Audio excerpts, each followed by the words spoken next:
Football on Off the Ball. With Paddy Power. Ready for your next big move? The trip from the fridge to the couch. Gamble responsibly. Gamblingcare.ie. All right, it is that time of a Thursday. John Giles is with us. Evening, John. Evening, Nathan. You keeping well? Good, thank you. Sad news this week, the passing of Ian St John at 82. He was a Liverpool legend, a key part of that first great Liverpool side that you would have gone up against under Bill Shankly in the 60s. 425 appearances, 118 goals for Liverpool, and the man who broke your heart in that FA Cup final in 1965. Definitely. I was a terrific player, Nathan. He played, Roger Hunt played like centre forward, and Ian played off him. Right. But come deep. But he wasn't just an out-and-out striker. He could get on the ball. Very, very clever player. Good control. Excellent header of the ball. Well, you could see probably photographs during the week where he scored the winner. I unfortunately got in that photograph because I was quite near him when he scored it. Terrific header in extra time against Leeds in 1965. He was a really top player. Looking back at the footage of him, he looked like he was very well built, that he had great upper body strength. Yeah, he was stocky lad. He wasn't tall, but he was a really, really top class header of the ball. He was a good player. He could come deep. He could get on the ball. He could link it up brilliantly. But getting in the box, if he had a chance for a header, he could beat big fellas in the air even. He was really good, top class player. And he scored a winner. I played in the team in 1965. Actually, there was a superstition at that time, Nathan, that Liverpool would never win the FA Cup as long as the liver bird was there. Right, on the jersey. No, yeah, the liver bird in Liverpool. You know. Okay, on the building. Yeah. Well, we proved that wrong, and certainly Ian did, getting the winner in extra time. Yeah. Now he was top class. Now he transformed them. You know, when Shankly took over early on, they were in the second division. Yeah. And they paid quite a bit. I think it came from Motherwell, a fair bit of money, 37,000 at that time. And he brought him and Big Ron Yates, the centre half, and they definitely helped to transform. A big help to transform Liverpool at that particular time. His role within the team then is interesting the way you talk about it, because like Roger Hunt is one of Liverpool's all-time great goal scorers and is on a different level in terms of numbers of goals scored. So Ian St John was as much a provider as a goal scorer, by the way you're... Definitely. Yeah, he wasn't an out-and-out striker, Nathan, at all. He was... He wore the number 9, funny enough, but he played deeper than Roger. Roger would be making the runs. Ian could get on the ball and make goals as well as score goals. So he was an all-round player as a forward. He definitely wasn't an out-and-out striker. And when he's making those runs and he's dropping that bit deeper, is Big Jack following him? Is Norman Hunter following him, or is it the midfield's job to pick him up? Well, when you get a player like him, it's very difficult to pick him up. You know what I mean, Nathan? Do you move Norman Hunter out to him, and then Norman is cut out of position? So he was a very, very clever player. And it's very, very difficult to mark a player like that, because, again, his control was good, and he could come from deep position to get goals as well. So it was very, very difficult to mark him. I mean, he's a little bit too far forward for a midfield player to pick him up, you know? Yeah. So, and clever. He was a really intelligent player, real footballer. People in my generation would remember him far more, obviously, from the TV and St. Greavesy. Were you a fan? Did you ever appear in it? No, I was never on the... I think I was away in Ireland at most of that time, or in Canada. Well, they didn't need me at that time. Anyway, they were doing well enough on their own, but they were very, very popular, as we know. Good sense of humour, and he had Greavesy. I mean, Greavesy, you wouldn't recognise Greavesy on the screen, the television, as this great footballer that we've seen, who was a lean lad on the telly. He put on a bit of weight and lost his hair and that, and became very, very brilliant at what he did. But if you'd know, like I didn't know Jimmy Greaves very well. I played against him a lot. You would never have put him down for the Jimmy Greaves, the player, when he was on television. great sense of humour in that. Yeah. And so did Ian St. John. They were brilliant between them on the television. There's no doubt at that time, Nathan. Did you get to know Ian St. John at all away from football? Yeah, I got to know him quite well when he finished playing. Actually, he stayed at the house in Leeds one time for a couple of days. I think he was doing a bit of business in Leeds at the time, and I played against him quite a lot. Okay. Yeah, I got to know him quite well. He was good character, bit of fun, good bit of fun in him, Nathan. Yeah, he was a good lad. Yeah. I watched back that 65 Cup final, and there's some serious questions, John, about the honesty of effort of the Leeds number 7 in tracking back for his goal. Could you have done more? Not really. No, I don't think so, Nathan. I was playing. We were down to 10 men at that particular stage. We had a few lads injured, so I was playing more or less midfield rather than just on the right wing. No, I got back. I was down near the 18 yard, but Paul Reaney, our fullback, he went back on the end line. Mm. You know, Paul. I mean, Paul was a great player. I don't want to be critical, but he could have been out. He didn't have to go on the end line before the ball was crossed. Yeah. You know, because I was never going to match Ian St. John in the air. That's for sure. You know, I couldn't have got back any more than I did.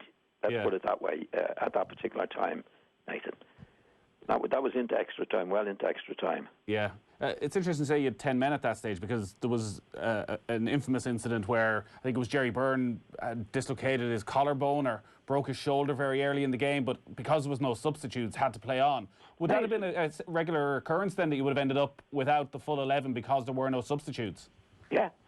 Yeah. Well, Jerry Byrne was a good player, good honest lad playing at left back, who was obviously brave, because, I mean, anybody knows if you dislocate your shoulder or you break your shoulder, then you're in hospital. Yeah. He played on. He played into extra time and that on the day, Nathan, and played well.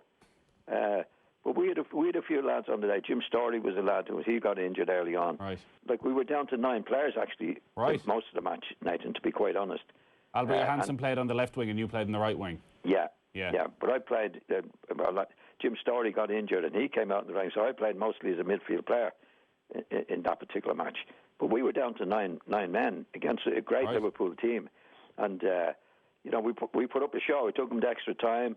They went to 1 in front, and Billy Bremner scored a terrific goal to make it 1-1. And they deserved to win it. We weren't really threatening them. That was our first season in the first division. Promotion, that was our first season. But we had this doggedness about us anyway, even at that early stage in our careers, to take them to extra time. Because Liverpool at that time were champions from the previous season, and were a terrific team. You know, Ian Callaghan, Peter Thompson, Ian St. John, Ron Yates, Tommy Smith, Chris Lauder. They really were a top team. They won the cup, the league the year before. They won the cup in '65, and they won the league again in '66. Yeah. So this was the first great Liverpool team that Shankly produced. One of the things, quite often when you do watch these games back from the 60s, is the ferocity of the tackles. I'm not sure if that tackle on Jerry Byrne from Bobby Collins was that dangerous, but obviously it did a lot of damage. I didn't realise, because you speak a lot about Bobby Collins and how he was such an inspiration for you when you went to Leeds. Yeah. He was just a little lad. Yeah, he was short. You were towering over him. I was taller than Bobby, but he was as strong as an ox. Right. Oh, and funny enough, when you're small or short, I wouldn't call him small because he was tough. He was muscle, all muscle, and that. But it can be a help with a lower sense of gravity in and around the tackling, particularly because you're under the big fellas, you know. And Bobby could really dish it out. I mean, he was a terrific player. He was huge influence on Leeds United and Celtic. He was a great player at Celtic for 10 years before he came to Everton. And then he had 5 great years at Everton. They loved him at Everton before. He was 32 when he came to Leeds. Yeah. And in 32. So Bobby was 35, 36 in that particular match, Nathan. Right. Oh, but he could really play, but he could, as they say, handle himself. I mean, if you look at the tackle of Jerry Byrne, I mean, he's under Jerry Byrne and he's breaking, and he's cracking his shoulder. Yeah. Yeah. Oh yeah, there was no. Bobby wouldn't take any prisoners, Right. and you couldn't mess around with him either. Right. You know, at all. Yeah, even in training. Even in training. Right. Oh yeah, Bobby wouldn't. You only had to look crossways at him, and he'd be after you, and you wouldn't want that. He didn't forget. No, not at all. But he was a terrific player. But it was tough times, now. It was a different time. Yeah. You know, this was 1965, and you know, grievous bodily harm in tackles wasn't unusual. Yeah, it was. Even looking back at the footage, and there's such pageantry around the FA Cup final. I think the Queen was in attendance. The Duke of Edinburgh's there at one stage when it's going into extra time. They're saying the Duke of Edinburgh's upset because he's due to play polo at 6 o'clock. He didn't really want to hang around for extra time. He wanted to get away. But if you look at that Liverpool team, you had Tommy Smith in there, Chris Lawler, Ron Yates. They had loads of players that could. Jerry Bourne himself, although he got injured in that day, could really. They all could look after themselves. Ian St. John could. Yeah. You wouldn't want to mess around with Ian St. John. You know, he wouldn't take any prisoners either. You know. Yeah. Yeah, he's a sad loss, that is for sure. Yeah, he was a good lad. Just before we go to ads, actually, because another sad loss today was Phil Chisnell, who is probably best remembered as being the last player to transfer from Manchester United to Liverpool. But he would have been at Manchester United the same time you were there. Yeah, yes, I played with Phil for a couple of seasons. He was an England schoolboy international. He came a couple of years after me.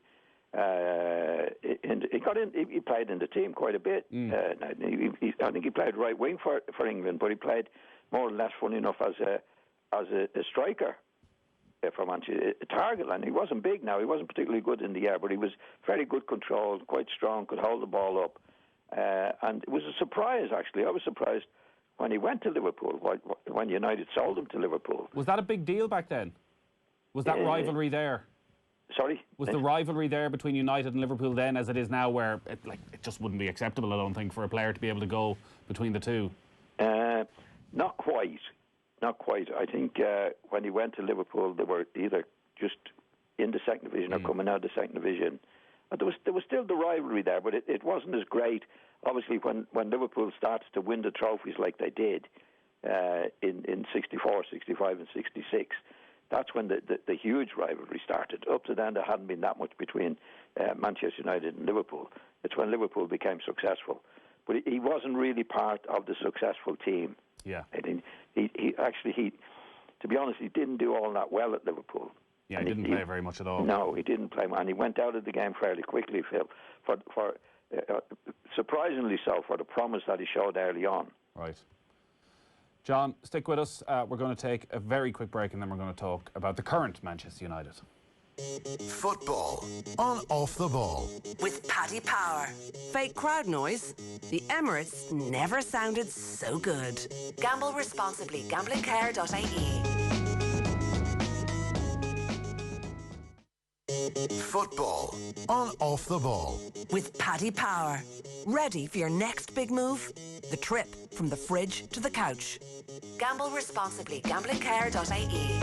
You're welcome back. John Giles is with us. John, a couple of scoreless draws for Manchester United over the past week against Chelsea and then last night against Crystal Palace, where they weren't exactly bombarding the Palace goals with chances. Why aren't United creating many opportunities at the moment? Well, it's hard to know, Nathan. They're obviously not doing their stuff in a way that they should be. You know, they're going to be challenging Manchester City. City picked up more points on them over the last two matches, and they can't afford that if they're going to be real challengers to. They're just not doing it well enough. They're not playing well enough. That's the bottom line. I mean, but the reasons, I don't know. It's hard to be critical of Bruno Fernandes considering the amount of goals he's scored and the impact he's had on the club over the past year. But the last couple of games, he has been quieter. In fact, probably for the last few weeks, he's still getting goals, but his overall impact, has his is he just going through a dip in form, or are they just not getting the best out of him? Well, he's a terrific player, Nathan, and my take on it is that he's a goal-scoring player and a goal-scoring maker coming from midfield. He is not a midfield player. So in the position he's in, he has to rely on a creative midfield player getting the ball to him for him to do what he's really, really good at, either scoring goals or making goals. And I think what's happened is that, and the stats show that when he's playing against, say, the top 6 team, he hasn't played as well as he has done against the other teams. And that's mainly due, obviously, to when he's playing against the better teams, that Manchester United midfield players are not getting in positions or having enough of the ball to get it to him in the position that he does the most damage. Does that make sense? Well, in those games, United usually play with both Fred and Scott McTominay as the more, say, traditional midfielders, holding midfielders. So are they too negative? Is he playing too deep in those games that he can't affect it in that final third? No, he plays in the positions that he normally plays in against the good teams. But he is dependent on people getting the ball to him. And I don't think Manchester United have the players in midfield good enough to get the ball to him in the positions that he's really dangerous when it comes to the top matches. If it comes to playing Brighton, for example, well then that's not Chelsea and it's not Liverpool, so they get the ball to him in those particular matches. He's dependent on them, Nathan. He's not a playmaker as such. He's a finisher, and he can score goals himself and get into the position to make goals. But he is dependent on getting the balls from a deeper position. Manchester United are not providing for him. So I think it's a bit unfair for him, for people to be saying at the moment, well, he's not doing it against the big teams. It's not that he's not trying in that. It's just that the bigger teams don't allow Manchester United to get the ball to him as the inferior teams do. Is that area then the priority for Solskjaer heading into the summer? Because when we're talking about transfers in Manchester United, there's still question marks about the central defensive pairing, about whether they maybe need another number 9 when you look at Cavani's age and Martial's form. But is it somebody to get the ball to Fernandes that should be the priority? Because this seems quite similar almost to the conversation we have about Pogba at times, that Pogba isn't that player, he's someone else, and you need somebody to get him the ball as well. Yes, so they need some. I mean, what they need is a young Scholes. Now, I know that's going back a long time because there's not that many good midfield players around as he did. Was Scholes that player? Was Scholes was Scholes that sort? Was Scholes not in the Fernandes style that he needed someone to get to him? No, sorry, Nathan. He was the opposite. He was deeper. Scholes initiated it from a deep position, right? In other words, if Scholes was playing today, he could get the ball to Fernandes in the position that Fernandes plays best. Right. They don't have anybody. When Fernandes plays, he's a midfield. He's a striking player coming from midfield, Nathan. Yeah. He's not a midfield player at all, right? He doesn't initiate things from a deep position at the back. He doesn't receive the ball there. He needs somebody to receive it from the back and get it to him in a forward position. They don't have anybody to do that in the big matches, in what we call the better teams. In the inferior teams, they can do that and get the ball to him where he's at his best. But they need a Scholes. Scholes was brilliant. Scholes initiated things and linked it up from the back to front. That's what Scholes did. And he scored a fair amount of goals. But Scholes was, in my opinion, a world-class player. But Fernandes doesn't play. He's not a Scholes. He's a player that plays the false 9 or the number 8. So he's in front of the midfield players. If you watch him play, he's very seldom near his own penalty box because he's a goal scorer and goal scorer maker from a deep position. But he needs to get the ball to him in the position that he's best at. And they don't have anybody like that. And when they come to the big teams that they're playing against, then they're less inclined or able to do it. You know, if you look at the Manchester United players, McTominay, Fred, Pogba can produce a goal now and again, but he doesn't link up the play. Pogba comes into when the ball comes to him. He doesn't make the ball come to him. Whereas goals and midfield players, top-class midfield players, make the ball come to him that deep position, and then they link it up to the likes of Fernandes, who is excellent when he does get that provision, provided the people providing the ball for him. If you're looking around the Premier League at the moment then, and if money isn't an object for Manchester United, off the top of your head, are there obvious solutions? Are there players they can go and buy this summer that fix that problem? Well, I would buy Rice. Okay. I think Rice is the complete midfield player, Nathan. I think he can do it. He's a good defender. He's good. I think he's the most complete midfield player in the Premiership. So I can't think of anybody else there who can do what Fernandes would benefit from. And if they were to sign Declan Rice, are you still playing one of McTominay or Fred alongside him, or do you think Rice can do the job of both of them? Yeah, you could do it one of them there. Okay. You could do it one of them there, but at the moment, like Pogba's not playing. Well, Pogba doesn't do it anyway in that position. He can do brilliant things in the game at times, but he doesn't dictate the play. He's not able to dictate the play. So you need somebody to dictate it from back to front. Fernandes doesn't come that deep. He's not able to do that, Nathan. His big thing is he's a goal scorer and a goal maker when the ball gets to him in his part of the field. If it doesn't come to him, he's not going to get a kick of the ball, Nathan. And that's what's happening in some of the big matches. Yeah, they just can't get him involved. Yes. He's not doing anything different in the way he plays against the lower teams and the top teams. It's not his fault. I just find it a little bit unfair on him that people are saying, well, he's not a big game player. He's not doing it against the top teams, which he's not.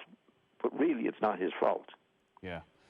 Well, we'll see how we get on Sunday. We've got full live commentary of the Manchester Derby. United go up against City on Sunday at 4:30. Football and Off the Ball is with thanks to Paddy Power. For information on responsible gambling, visit gamblecare.ie. Just looking at the other end of the table, a rare win for Sheffield United last night, John, but they're going down, barring some sort of a miracle. And a lot of speculation now around Chris Wilder's future. He brought them to unprecedented heights last season, but it hasn't gone well, to put it mildly, this season. Is it fair enough that maybe he's just got as much out of this team as he possibly can and they need to move on? Well, I think the comments about him and what he seems to be going through at the club is outrageous. This is a fella that took them from the third division. I think they spent, 30-odd million at the start of the season, and young players coming through, and they haven't really shone for him this year. But for what he's done, I mean, he's made statements in the paper that he's not getting any agreements with the Prince Abdullah, the owner of the club, yeah, Saudi. So obviously, what's happening there is he says that they should be making plans now for when they go down. Well, I think that's reasonable to make plans because he hasn't spent. He's hardly spent, and he's performed miracles for them. And if you go back on Sean Dyche, for example, he was relegated one year a few years ago, but the club stuck by him. It's not as if they spent a fortune and he's been a total failure. I think the Prince Abdullah has a bit of a cheek, really, to be putting Wilder under pressure in the way that he obviously is, in the way Wilder's talking. I mean, the perfect example of doing what should be done would be Norwich last year. Daniel Farke, the manager, who's still there. Who did a great job for them getting them up. They didn't spend, their policy was, we're not going to spend any money, and if we go down, then we go down, and we'll take the 40 million payment that they get. But they didn't sack the manager. And now, if you look at them now, they're back on top of it. I think he's a good manager at Norwich. They didn't spend any money, so you got to look at, well, what did we give him? What's he done? And Farke, what's his name? Farke, is it? Yeah. Did great for them, and he's top of the league again this year. And they're odds on to go up again in the promotion. They didn't sack him then because that was the policy. Now, what Prince Abdullah seems to be, well, we're not going to spend any money, and we expect you to do this, that, and the other.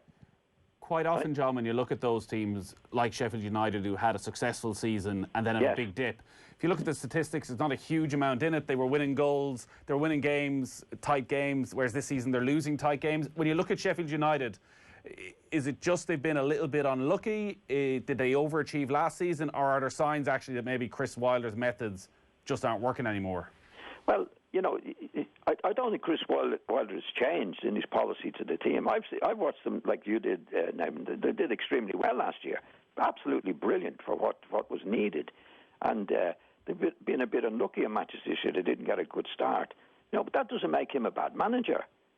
Yeah. I mean, the Prince Abdullah says, look, this is enough. We should be doing better, which a lot of people do, owners of club. They all think they should be top of the league, Nathan. Yeah. In other words, you did well last year, but you're not doing so good this year. And if you don't book up, you're going to be out. That's the way it's looking to me. Instead of looking at the situation and saying, what did this man do for us over a period of time? Took us from the third division up into the Premiership. At one time last year, they were looking for it looked like a European place. And this year, it's collapsed on them. But they haven't spent a load of money. He'll still get his 40 million next year when they go down for the parachute thing, as they say. Right? And then give him a chance. Why not give him a few quid to buy better players? Miracles are expected. And what will happen to Sheffield now? I think if they get rid of him, they won't even get promotion. You're taking a gamble now on a new manager coming into a situation where he'd be expected to do, miracles. Wilder has produced miracles for them. Okay, it hasn't gone well this season, but there's no reason they can't do what Norwich did. Okay, go down, get back together again, and come back up again. Yeah, we shall see what happens there. A lot of that doesn't happen in football. As I say, Burnley did it with Dyche. Yeah. They were relegated and they stuck with him. And they've been in the First Division or the Premier League now for the last 5 or 6 years. And he's still producing miracles. Yeah, and as you say, Norwich are doing pretty much the exact same thing this season in the Championship. John, we're out of time. Great stuff as always. Okay, Nathan. We'll talk to you next Thursday. Yeah. John Giles there. If you missed any of that, you can, of course, get it all, as always, on the OTB Sports app.